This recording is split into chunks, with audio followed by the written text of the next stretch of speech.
Charles de Gaulle के लिए समय धीरे धीरे समाप्त हो रहा है। ये फ्रांस और यूरोप का एकमात्र परमाणु विमान वाहक पोत है। लेकिन चिंता की कोई बात नहीं है, क्योंकि फ्रांस पहले से ही उस जहाज का एक नया, बड़ा, ज्यादा ताकतवर और हर संभव तरीके से बेहतर संस्करण बनाने पर काम कर रहा है। कम से कम इस नए जहाज के कई आलोचक इसे इसी तरह देखते हैं। इस विमान वाहक पोत का नाम फ्रांस लिब्रे या फ्री फ्रांस है, जो दे गॉल के नेतृत्व वाले आंदोलन से जुड़ा है, जिसने 1940 के पतन के बाद संप्रभुता मांगी थी। यह सिर्फ पुराने जहाज का बेहतर संस्करण नहीं है, यह अपने नाम का ही मूर्त रूप है, क्योंकि फ्रांस अपनी नौसेना और जहाज निर्माण की विशेषज्ञता अपने दम पर बेहतर बनाना चाहता है। इसलिए नया सुपर करियर कई अनोखे डिजाइन फीचर्स लाया है, जो पहले किसी फ्रांसीसी जहाज में नहीं थे। फ्रांस को उसके घरेलू कैरियर विकास तक पहुंचाने वाले रास्ते या समंदर बिल्कुल आसान नहीं थे। फ्रांस लिब्रे असल में चार्ल्स डिगॉल की कई असफलताओं का परिणाम है। यूरोप के सबसे शक्तिशाली जहाज को समझने के लिए हमें फ्रांस के पहले महत्वाकांक्षी लक्ष्य पर लौटना होगा। चार्ल्स डिगॉल में उन्नयन। World directory of modern military warships and submarine के अनुसार फ्रांस रूस के बाद यूरोप की दूसरी और दुनिया की 8वीं सबसे शक्तिशाली नौसेना है। दुनिया में भारत, जापान, दक्षिण कोरिया, इंडोनेशिया, चीन, रूस और अमेरिका ही इससे ज्यादा जहाज चलाते हैं। अगर हम WDMMWS के इस पाई ग्राफ को देखें तो साफ है कि नौसेना के पास एयरक्राफ्ट कैरियर्स की काफी कमी है। असल में यह सिर्फ एक aircraft carrier Charles de Gaulle संचालित करती है, जो 2001 से सेवा में है। फ्रांस का सबसे शक्तिशाली और पहला परमाणु संचालित एयरक्राफ्ट कैरियर यूरोप का है, और ये अमेरिकी नौसेना के बाहर एकमात्र परमाणु संचालित कैरियर है। हालांकि ये स्थिति बदलने वाली है, क्योंकि चीन अपने खुद के परमाणु संचालित कैरियर बना रहा है, जिन्हें टाइप 004 कहा जाता है। लेकिन यह चर्चा किसी और वीडियो के लिए है। अगर आप इसके बारे में जानना चाहते हैं तो कमेंट्स में जरूर बताएं। शार्ल डे गॉल फ्रांसीसी नौसेना का सबसे अहम सतह पोत है, और फ्रांस लिब्रे कैरियर के लिए भी जरूरी है, क्योंकि नया वर्ग मौजूदा क्षमताओं में सुधार करेगा। और अगर यह जिम्मेदारी काफी नहीं थी, तो यह फिलहाल फ्रांसीसी नौसेना में सेवा देने वाला एकमात्र कैरियर भी है, क्योंकि फौज को 2000 में ब्राजील को बेच दिया गया था। 25 साल पुराना यह कैरियर 261.5 मीटर या लगभग 858 फीट लंबा है, और इसका विस्थापन 42,500 टन है, जिससे ये अब तक समुद्र में उतरे हुए कैरियरों में 10वां सबसे बड़ा है। ये लगभग 64 मीटर चौड़ा है और डेक पर 30-40 लड़ाकू विमान रखे जा सकते हैं। ये हवाई बेड़ा मुख्य रूप से राफेल एम्स से बना है, जो डसॉल्ट राफेल का सिंगल सीट वेरिएंट है, जिसे नौसैनिक अभियानों के लिए संशोधित किया गया है, और बाकी में E-2C Hawkeye, airborne early warning aircraft और सैन्य हेलीकॉप्टर शामिल हैं। चार्ल्स डे गॉल इन विमानों को लॉन्च करने के लिए कैटापल्ट सिस्टम का उपयोग करता है। कैटापल्ट का मतलब है catapult assisted take off but arrested recovery, यानी टेक ऑफ के समय विमान को तेज उड़ान में मदद के लिए कैटापल्ट सिस्टम का उपयोग। नाम में ही इसका अर्थ छुपा है। और बताओ, इसमें अरेस्टिंग गियर है, जो विमानों की लैंडिंग में मदद करता है। हैरान करने वाला है। यह सिस्टम चार्ल्स डे गॉल के लिए अहम है, क्योंकि ये कैरियर से विमानों को सुरक्षित व छोटे डेक से लॉन्च कर सकता है। फ्रांसीसी कैरियर उन 4 मौजूदा कैरियरों में से एक है जो इस सिस्टम का उपयोग करता है।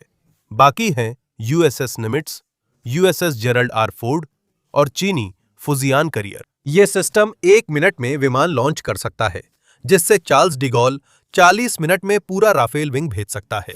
कैटापल्ट सिस्टम के कारण Charles de Gaulle FA-18 super hornets और C-2 ग्रेहाउंड्स भी लॉन्च कर सकता है, जबकि ये उसके सामान्य बेड़े में नहीं हैं। अपने सक्षम एयरविंग के अलावा चार्ल्स डे गॉल के पास एक प्रभावशाली शस्त्रागार भी है, जिसमें 32 वर्टिकल लॉन्च ट्यूब्स हैं, जो एस्टर 15 सतह से हवा में मार करने वाली मिसाइलों से लैस हैं, और 12 सेल्स हैं जो मिस्ट्रल शॉर्ट रेंज मिसाइलों से लैस हैं। जहां तक छोटे हथियारों की बात है, जहाज पर 11-20 मिलीमीटर ऑटो कैनन लगे हुए हैं, जो मिसाइलों, छोटे जहाजों और विमानों के खिलाफ अंतिम रक्षा पंक्ति के रूप में काम करते हैं। इस विमान वाहक पोत में बेहतरीन electronic warfare suits, jammers, target tracking, combat management और डिकॉय सिस्टम सहित लगभग सभी जरूरी सुविधाएं हैं। इस पूरे जहाज को, जिसमें इसका एयरविंग भी शामिल है, चलाने के लिए लगभग 2000 लोगों की जरूरत होती है। यह समुद्र में 1.5 महीने रह सकता है और 50 बिस्तरों वाले तैरते अस्पताल की तरह पूरी तरह सुसज्जित है, जिसमें 2 operation theatre, recovery ward, radiology, medical lab और डेंटल सेंटर हैं। जहां तक प्रपल्शन की बात है, और यही वो हिस्सा है जो आगे चलकर बहुत महत्वपूर्ण होने वाला है जब हम आखिरकार फ्रांस लिब्रे पहुंचेंगे।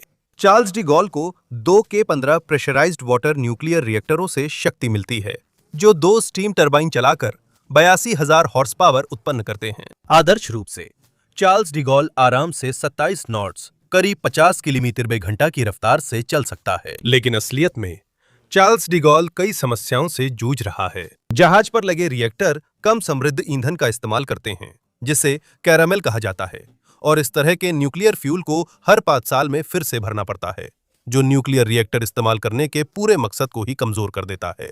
एयरक्राफ्ट कैरियर्स में न्यूक्लियर रिएक्टर से बार बार ईंधन भरने की जरूरत नहीं होती, जिससे तेल की बचत होती है। जैसे USS जेरल्ड आर फोर्ड को रिफ्यूलिंग की जरूरत नहीं पड़ती, चार्ल्स डी गॉल को रिफ्यूलिंग करनी पड़ती है, क्योंकि फ्रांसीसी लोगों ने कैरामेल न्यूक्लियर फ्यूल चुना, जो फ्रांस में बनता है और नौसेना को आसानी से मिलता है। लेकिन इसमें कुछ कमी भी है। कम एनरिचमेंट वाला फ्यूल ज्यादा एनरिचमेंट वाले फ्यूल की तुलना में जल्दी खत्म हो जाता है। जहाज पर न्यूक्लियर रिएक्टर के साथ यही एकमात्र समस्या नहीं है। कुछ आलोचक चार्ल्स डी गॉल को अमेरिका से आगे निकलने की फ्रांस की कमजोर कोशिश मानते हैं, क्योंकि तब सिर्फ अमेरिका न्यूक्लियर एयरक्राफ्ट कैरियर चला रहा था। इसका सबूत है डिजाइन में मौजूद संदिग्ध खामियां, जो बाद में जहाज और उसके क्रू के लिए मुसीबत बन गईं। न्यूक्लियर रिएक्टर में ईंधन भरना पेट्रोल पंप की तरह आसान नहीं है। इसमें पूरी ओवरहॉलिंग करनी पड़ती है और ज्यादा समय लगता है।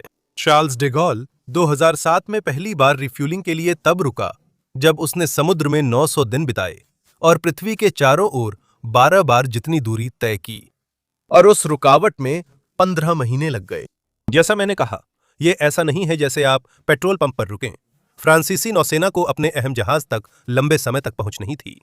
लंबा समय लगने के अलावा न्यूक्लियर विकल्प के लिए डिजाइन में बदलाव भी करने पड़ते हैं। इंजीनियरों को न्यूक्लियर इंजीनियरों की सुविधा के लिए डेक और रिएक्टर कंपार्टमेंट के बीच रास्ता बनाना पड़ा, जिससे कीमती जगह घिर गई। साथ ही जहाज की 82,000 हॉर्स पावर टरबाइन 27 नॉट्स की गति के लिए पर्याप्त नहीं है।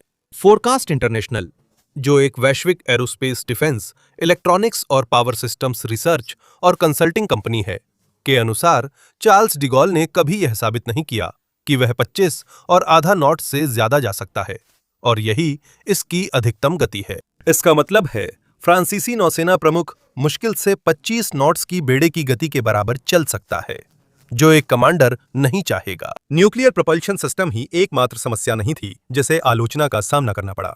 कैटापल्ट सिस्टम, चाहे वह कितना भी अच्छा क्यों ना हो, अपने साथ जटिल लॉजिस्टिक्स की एक अलग समस्या लेकर आता है। उदाहरण के लिए, जहाज के चालक दल का 1/4 हिस्सा कैटापल्ट के रखरखाव व संचालन में लगता है, जिससे जनशक्ति पर दबाव पड़ता है, तैयारी अधिक करनी पड़ती है और संचालन लागत बढ़ती है। चार्ल्स डी गॉल आज भी संचालन में है और इसे पूरी दुनिया में इस्तेमाल किया गया है। रिकॉर्डिंग के समय यह सक्रिय रूप से होर्मुज जलडमरू मध्य संकट में भाग ले रहा है। इस समय में एक बात बिल्कुल स्पष्ट हो गई है। नौसेना की एकमात्र विमानवाहक पोत पर निर्भरता उसकी युद्ध क्षमता पर दबाव डालती है, क्योंकि हर 5 साल में इसे 1 साल से ज्यादा बंदरगाह पर रहना पड़ता है। इसी वजह से 2003 में एक बहन जहाज बनाने की पहल हुई थी, लेकिन यह विचार आखिरकार खारिज कर दिया गया, क्योंकि नौसेना के लिए यह पूरी तरह से स्पष्ट था कि दूसरा परमाणु संचालित विमानवाहक पोत बनाना संभव नहीं है। यह समस्या परमाणु ऊर्जा की अवधारणा से ज्यादा नहीं थी, बल्कि असल में यह सीधी बात थी कि फ्रांस को इस तकनीक की प्रभावशीलता को अधिकतम कैसे किया जाए, इसका सही ज्ञान नहीं था। चार्ल्स डी गॉल के डिजाइन, निर्माण और संचालन से मिले अनुभव फ्रांस के लिए अहम हैं, क्योंकि नौसेना ने इनसे काफी कुछ सीखा।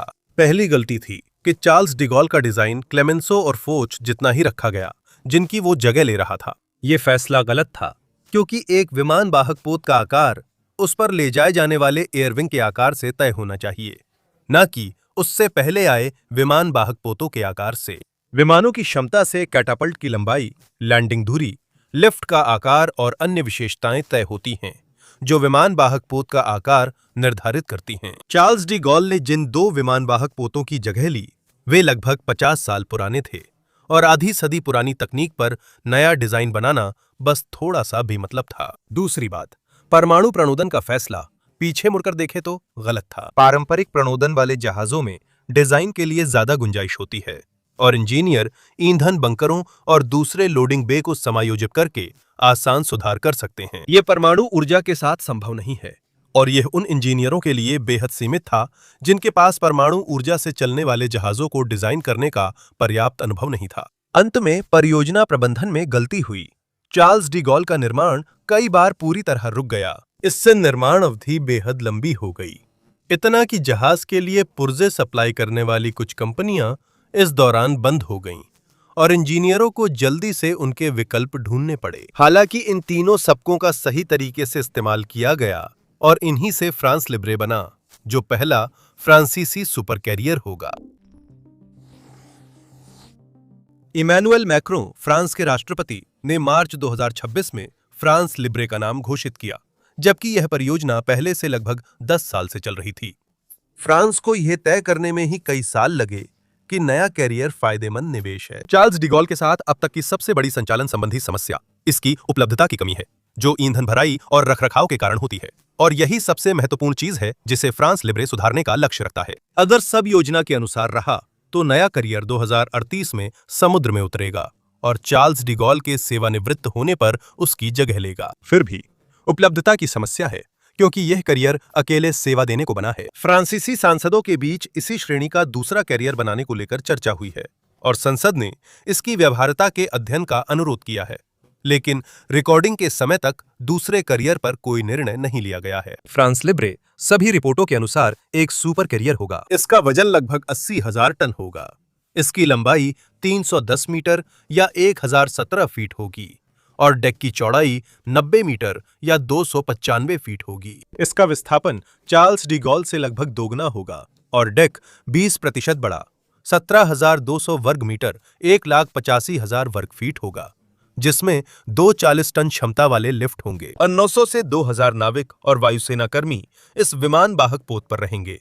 उनके कमरे 4 से 8 लोगों के लिए बनाए गए हैं। इसका मकसद संक्रमण को सीमित करना है, जो चार्ल्स डी गॉल कोविड-19 महामारी के बाद सीखी गई कड़वी सीख है, जब सैकड़ों नाविक संक्रमित हुए थे। हम सटीक माप नहीं जानते, क्योंकि हल असेंबली कम से कम 5 साल बाद शुरू होगी, लेकिन यही फिलहाल हमें डिजाइन दिखाया गया है। जैसा स्पाइडरमैन कहता है, बड़ी ताकत के साथ बड़ी जिम्मेदारी आती है। ऊर्जा की जरूरतें।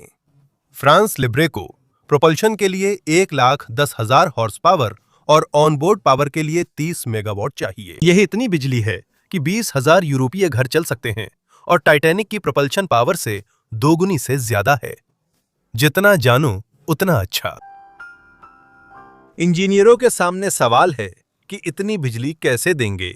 इसका जवाब है परमाणु ऊर्जा। चार्ल्स डी गॉल में लगे K-15 रिएक्टरों से विकसित 2 K-22 परमाणु रिएक्टर फ्रांस लिब्रे पर लगाए जाएंगे। यही रिएक्टर फ्रांस अपनी आगामी SN3G पनडुब्बियों में उपयोग करेगा। चार्ल्स डी गॉल रिएक्टरों के विपरीत इन रिएक्टरों का कम समृद्ध ईंधन हर 10 साल में बदलना होगा।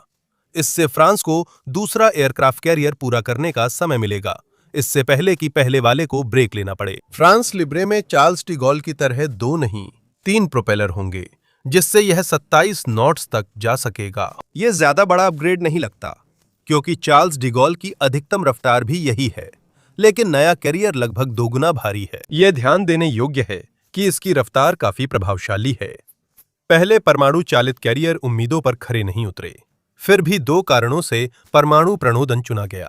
एक कारण रणनीतिक था, दूसरा संचालन से जुड़ा। रणनीतिक रूप से फ्रांस परमाणु शक्ति छोड़ना नहीं चाहता।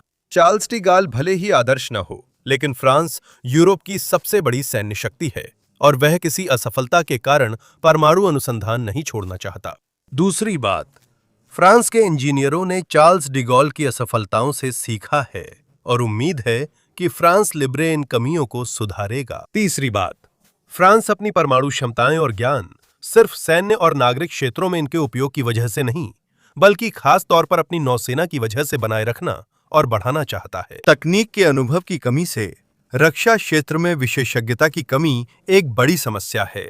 उदाहरण के लिए, यूनाइटेड किंगडम ने 20वीं सदी के दूसरे हिस्से में भारी विमान वाहक पोतों में निवेश नहीं किया और HMS क्वीन एलिजाबेथ व HMS प्रिंस ऑफ वेल्स को 2014 और 2017 में लॉन्च किया। यह एक महत्वपूर्ण समय अंतराल था, जिसके दौरान रॉयल नेवी ने क्वीन एलिजाबेथ क्लास की आधी क्षमता वाले हल्के विमानवाहक पोतों का संचालन किया। इस अंतराल के कारण नौसेना अन्य आधुनिक सेनाओं से तकनीकी रूप से पिछड़ गई। फ्रांस तकनीकी हथियारों की दौड़ में केवल अपने सतही बेड़े के कारण ही नहीं, बल्कि अपनी पनडुब्बियों के कारण भी और अधिक विशेष रूप से उनकी परमाणु घटकों के कारण बने रहना चाहता है। फ्रांस के पास 4 परमाणु बैलिस्टिक और 6 परमाणु हमला पनडुब्बियां हैं, जो सभी परमाणु रिएक्टरों से चलती हैं।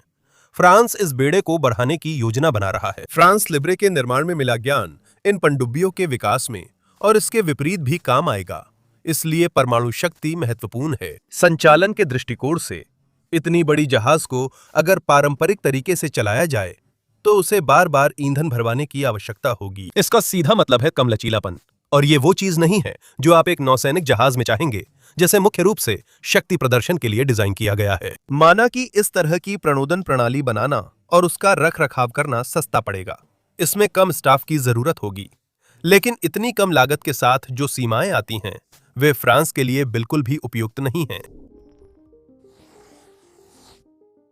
प्रणोदन प्रणाली से लेकर टेक ऑफ और लैंडिंग मैकेनिज्म तक फ्रांस खुद को एक चुनिंदा समूह के रूप में अलग कर रहा है, क्योंकि फ्रांस लिब्रे में इलेक्ट्रोमैग्नेटिक एयरक्राफ्ट लॉन्च सिस्टम, जिसे ईमाल्स भी कहा जाता है, पेश किया जा रहा है। यह प्रणाली अभी यूएसएस जेरल्ड आर फोर्ड और फुजियान पर ही लागू है, जिसमें चीन अपना लॉन्च सिस्टम बना रहा है।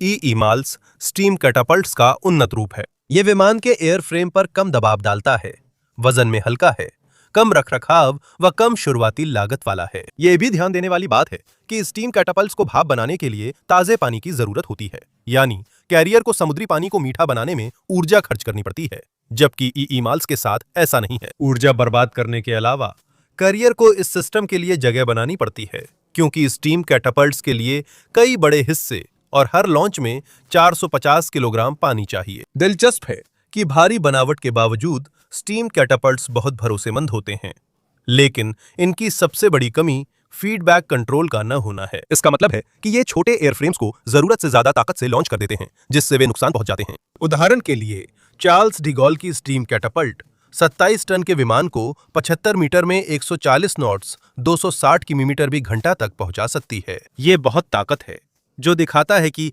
इंसानों को धरती पर भाप के उपयोग खोजने भेजा गया था, लेकिन इतनी ताकत के बाद भी उस पर नियंत्रण कम होता है। नियंत्रण की कमी के कारण कुछ विमान जैसे ड्रोन स्टीम कैटापल्ट से नहीं उड़ाए जा सकते, क्योंकि उनकी ताकत नुकसानदेह है, जबकि ईमाल्स बहुत सटीक है। यह एक मोटर का इस्तेमाल करता है जो चुंबकीय क्षेत्र बनाती है, ताकि एक कैरिज को, जिसमें विमान जुड़ा होता है, आगे धकेला जा सके। चुंबकीय क्षेत्रों से पैदा होने वाली ताकत लगभग जादुई लगती है। यूएसएस जेरल्ड आर फोर्ड की कैटापल्ट 45 टन विमान को 130 नॉट्स या 240 किलोमीटर प्रति घंटा की रफ्तार से 90 मीटर में आगे बढ़ा सकती है। ये चार्ल्स डी गॉल की स्टीम कैटापल्ट जैसे परिणाम दे सकती है, जबकि एयरफ्रेम 20 टन भारी है। ये मानने की कोई वजह नहीं है कि फ्रांस लिब्रे की ईमाल्स भी ऐसा ही प्रदर्शन नहीं करेगी। ये सिस्टम 4 कंपार्टमेंट्स का है। लीनियर इंडक्शन मोटर चुंबकीय क्षेत्र बनाता है, लेकिन इसके काम करने की कुंजी इसकी ऊर्जा भंडारण प्रणाली है। इतना शक्तिशाली चुंबकीय क्षेत्र बनाने के लिए मोटर को इतनी ऊर्जा चाहिए जो जहाज के पावर स्रोत नहीं दे सकते। यह प्रणाली 3 सेकंड से कम समय में अधिकतम 484 मेगाजूल ऊर्जा छोड़ सकती है।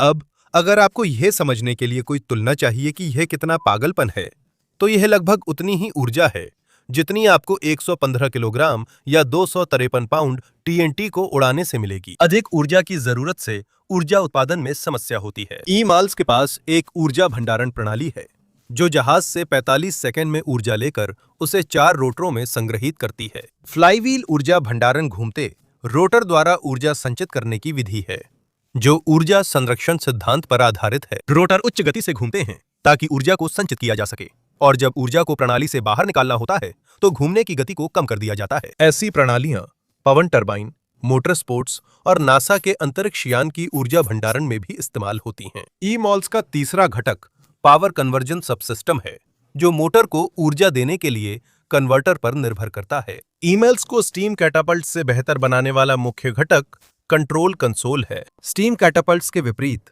ऑपरेटर आवश्यकतानुसार कैरेज और उससे जुड़े विमान को कम या ज्यादा बल के साथ तेज कर सकते हैं। खींचने की ताकत भी शुरुआती गति से लेकर लॉन्च तक लगातार बनी रहती है।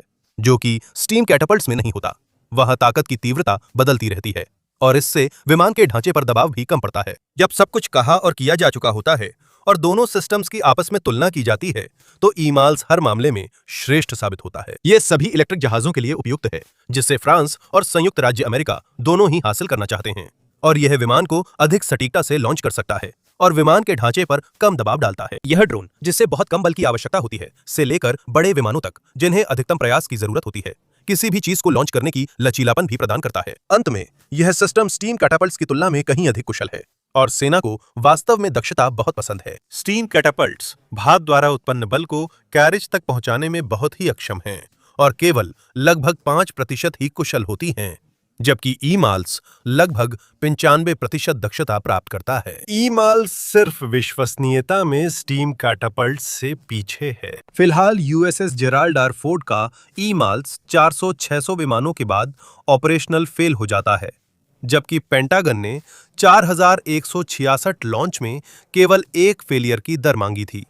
इसलिए कहा जा सकता है कि वे इस लक्ष्य से चूक गए।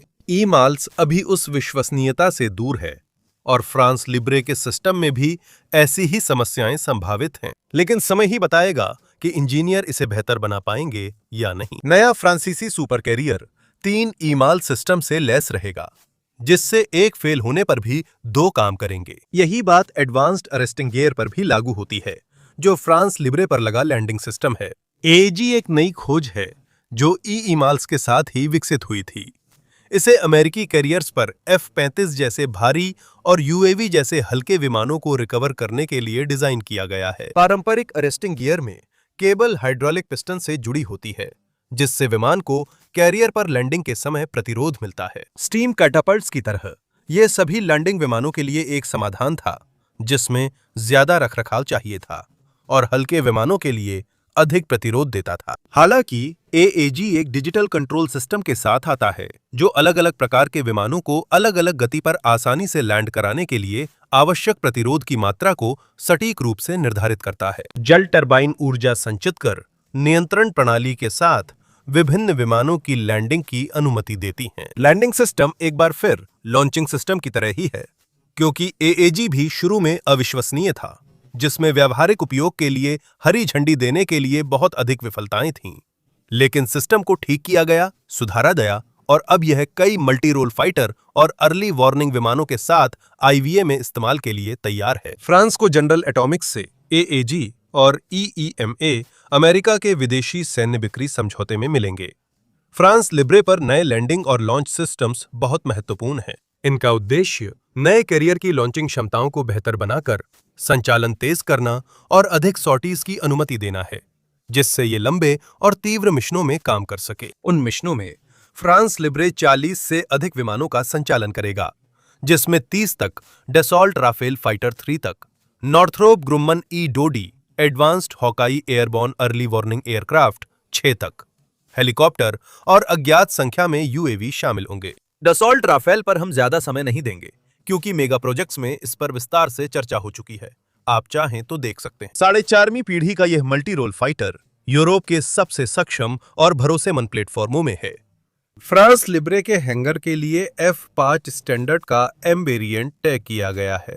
F5 स्टैंडर्ड 5वीं पीढ़ी का फ्रांसीसी विमान है, जिसमें शक्तिशाली इंजन, हाइपरसोनिक परमाणु मिसाइल, बेहतर रडार, बेहतर जीवित रहने की क्षमता और मानव रहित कॉम्बैट एयर व्हीकल या लॉयल विंगमैन के साथ काम करने की क्षमता है। M वेरिएंट नौसैनिक संस्करण है, जिसे कैटापल्ट टेक ऑफ के लिए बदला गया है। फ्रांस की योजना है कि राफेल प्लेटफॉर्म को कम से कम 2040 तक इस्तेमाल किया जाए और इसके अलग अलग वेरिएंट्स इसके बाद भी सेवा में रह सकते हैं। हालांकि यह संभावना कम है कि वे फ्रांस लिब्रे पर ज्यादा समय तक सेवा देंगे, क्योंकि नए सुपर कैरियर के लिए दीर्घकालिक योजना यह है कि वह नए यूरोपीय मल्टी रोल फाइटर, जिसे FCAS future combat air system के नाम से जाना जाता है, को तैनात करेगा। FCAS फ्रांस लिब्रे का सबसे बड़ा ट्रम्प कार्ड है, जो अब तक का सबसे शक्तिशाली हथियार है जिसे कैरियर तैनात करेगा, और वास्तव में कैरियर को इसी नए कॉम्बैट सिस्टम के हिसाब से बनाया गया है। नया फाइटर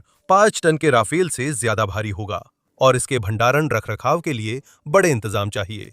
FCAS सिर्फ एक विमान नहीं है, ये 2 भागी सिस्टम है जिसमें एक यूरोपीय फाइटर और उसके द्वारा नियंत्रित ड्रोनों के झुंड शामिल हैं। इन ड्रोनों को भी अन्य विमानों की तरह रखना होता है। यूरोफाइटर टाइफून ने साबित किया कि यूरोपीय देश मिलकर फाइटर विमान बना सकते हैं। इसी तरह फ्रांस ने ये परियोजना स्पेन और जर्मनी के साथ शुरू की है। अब इस समय फाइटर के बारे में बहुत कम जानकारी उपलब्ध है। पहली डेमोन्स्ट्रेटेड टेस्ट फ्लाइट 2027 में होने की उम्मीद है और पूरा प्रोजेक्ट लगभग 2040 तक पूरा हो जाएगा। जरूरी बात यह है कि नया फाइटर ड्रोन पर निर्भर रहेगा और अकेले नहीं चलेगा। ये ड्रोन के झुंड को उसी तरह कमांड करेगा जैसे कैरियर अपनी फ्लीट को करता है। ड्रोन और फाइटर कॉम्बैट क्लाउड में जानकारी साझा करेंगे, जिससे पायलट की अवेयरनेस और ट्रैकिंग सुधरेगी। अगर आप ड्रोन और लॉयल विंगमैन सिस्टम्स जानना चाहते हैं तो मेगा प्रोजेक्ट्स पर हमारा डीप डाइव देखें। आज वाकई में आपको होमवर्क मिला है। एयर शो में देखे मॉकअप से लगता है कि ड्रोन फाइटर से छोटे होंगे, इसलिए फ्रांस लिब्रे को इलेक्ट्रोमैग्नेटिक कैटापल्ट जरूरी है। ये छोटे हल्के विमानों को सुरक्षित लॉन्च कर सकता है।